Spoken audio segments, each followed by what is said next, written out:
Good afternoon, everybody. My name is Keena Richard. I hope everything is going well with everybody. I just want to take a few minutes on a Friday afternoon before we get out there with the football games and the homecoming and just have a little money talk on Friday before we go into the weekend. Many of us got paid on last Friday. Many of us got paid this Friday. Some of you may have gotten paid on the 1st and the 3rd. But with the money that you got paid, I've had some videos that we talked about where we may have discussed, are you saving it all? What percentage of your income are you saving? How much of it, is really good? Are you doing an adequate amount of saving? We talked about 25% versus 20%, or are you already saving some, but you need to adjust your numbers?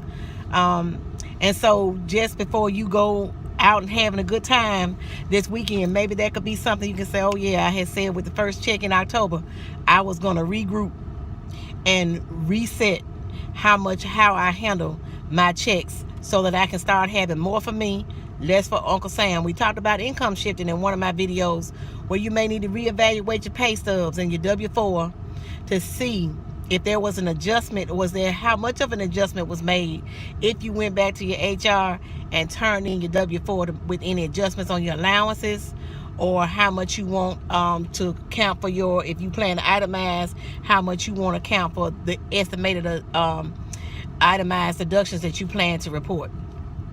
If you haven't done that, that would be a good thing to do before your next pay period so that you can close out the fourth quarter strong with a change in how much you may have been bringing home rather than waiting on a refund. Because we talked about an income tax refund is not your savings. It is not necessarily your savings, and even with that, sometimes what you think is a refund, the government takes it and uses it at its own whim, when it gets ready, and then they can seize it or whatever and not necessarily give it back to you if there's anything going on with your taxes or your credit that may not have been resolved. Today, I had a webinar last night that I attended regarding a book that I'm reading, Personal Finance for Dummies. I included the video on my fan page, my business Facebook page, and I just wanted to, one of the questions that was asked in the very first chapter of the book is, what has your money talk with your personal talk about money? What has it been? When you were growing up, what talks did your parents have with you about money? And now that you've grown up, what talks have you had with your children about money? We may have all heard money doesn't grow on trees, or go get a good education and you're guaranteed to get a great job with a great income. We may have heard, don't get a credit card, just, try to steer away from credit at all costs.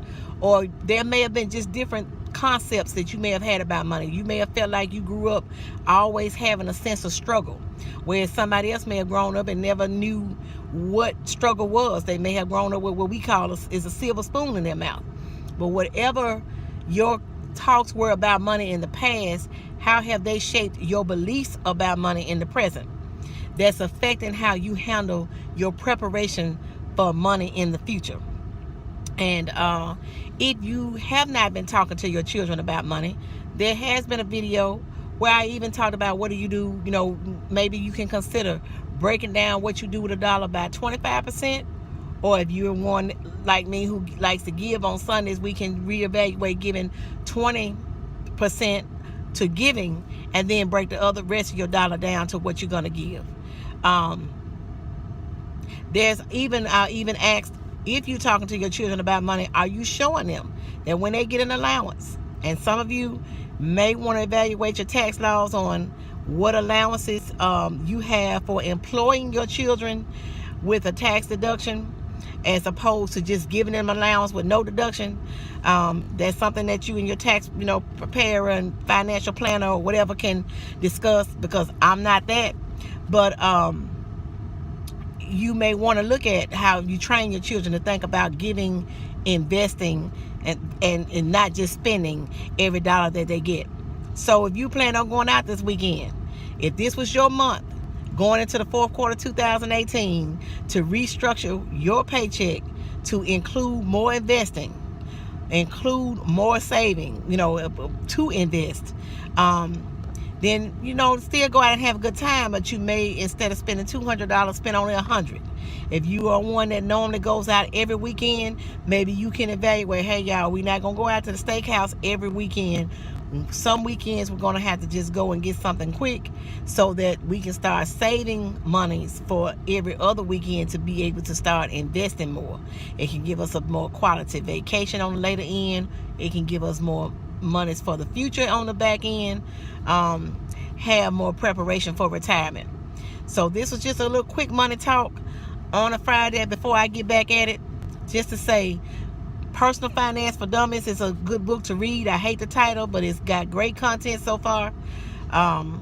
Restructure, look at your W-4 to see if there are some adjustments in your allowances and propose deductions that you need to include so that you can bring more money home to use for yourself rather than giving Uncle Sam the wherewithal, the only control over where your money is going. And also look at your credit if you have not already pulled it for any discrepancies. We can definitely talk more about that, you know, how to help with disputing any errors that you find. But also going into the fourth quarter 2018, 2 things you can do. It's rather than talking about Christmas bonuses and Christmas shopping for Santa, talk to your children about saving for success. Talk to them about investing and breaking down a dollar rather than spending it all on candy and shoes and brand names. Start showing them how to save some to invest for the future, spend some now, give some now, and be more prudent with what they do.